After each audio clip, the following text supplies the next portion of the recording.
So if you're interested in eating your meat raw, let me show you what I do. Now, first of all, I gotta be honest with you. I'm not a meat expert. I have no clue what I'm doing, but I've done this quite a few times and I've had no issues with it, like in terms of, I don't know, bad bacteria or anything like that. So this is a New York steak, New York sirloin, and grass-fed, of course. So what do?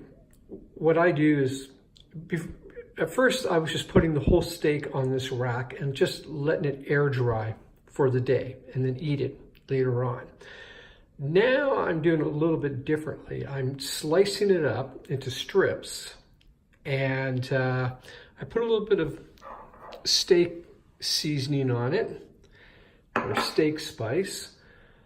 You don't have to. And I let these strips dry out for the day. I usually, I usually let it sit out here for about 8 hours.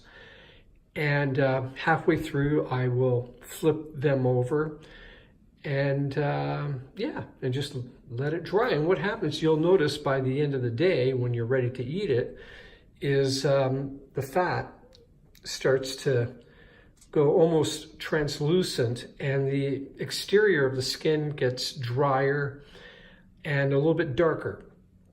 And I think what this is, it's sort of like what happens when you're dry aging meat in a temperature controlled refrigerator, just above freezing, which takes weeks to dry age.